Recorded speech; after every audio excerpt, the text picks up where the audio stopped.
Bueno, Pablo, pensando ya en el partido del Baleares, ¿no? Sí, Rival rocoso. sí, la verdad que creo que el rival es distinto a todos los que nos hemos enfrentado.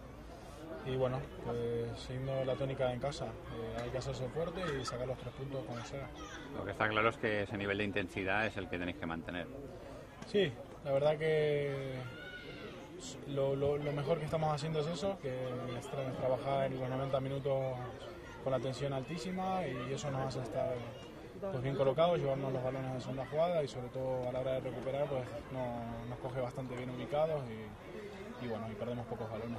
A nivel personal te hiciste un puesto en el equipo en pretemporada y vamos, cada vez más consolidado, ¿no? Porque, por ejemplo, el partido del Hospitalet te saliste.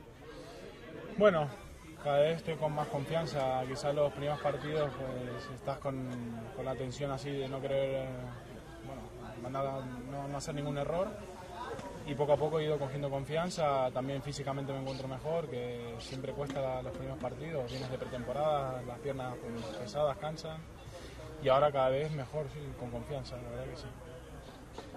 Gràcies, Pablo. Vinga, bueno. Aquest pròxim partit, l'altre partit a casa, després de l'altre dia, que és una mica una cosa rara, no? Això de pogut jugar el partit, haver jugat mitja hora només. Sí, bueno, condicionants, el dia de la pluja, amb tot. Una llàstima perquè bueno, l'equip estava jugant molt bé l'altre dia, potser la millor mitja hora de temporada fins ara, a nivell de joc, d'ocasions, i ells traient un rebot que ve a l'àrea i una de l'aigua amb Frank Lima al final no van tenir més ocasions. Tenint en compte el nivell competitiu que té aquest equip com és el Villarreal, que a Can del Sant Andreu el vam veure a primera va ser escandalós, jo crec que l'equip va estar prou bé l'altre dia. Aquest pròxim partit és un rival totalment diferent, no? Sí, partit totalment diferent, partit complicadíssim, que jo crec que el més important de diumenge és no encaixar, perquè si encaixem i ells es fiquen a darrere ens complicaran molt el partit, i crec que l'equip ha d'estar ben posat, tenir paciència, perquè serà un partit treballat i de paciència, segur, i si aconseguim dominar això, no deixar espais a darrere quan ataquem, i que l'equip tingui arribades, jo crec que podrem guanyar el partit. Tema de lesions, si recuperes algú o... No, Joan Grassa ja tot l'any res, Fran Bea encara no, i l'equip, la sort és que encara no tenim més tocats ni res, i ara el que hem de mirar intentar buscar un jugador que supleixi la baixada de Joan Grassa. Per tant, el tema del fitxatge tampoc corre pressa, no?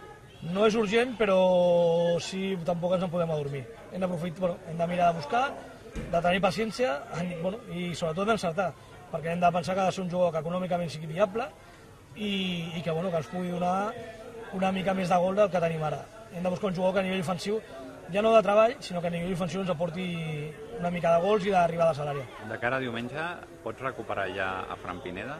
Comentava ell que el tema del transfer ja complia els 30 dies i que ja tindria autorització per jugar. Estem esperant aviam què ens diu el club i si Fran Pineda està en condicions de ser convocat, ara ja és un moment que a nivell físic ja està en condicions i si podem convocar-lo perquè el transfer ja ha arribat, el convocarem.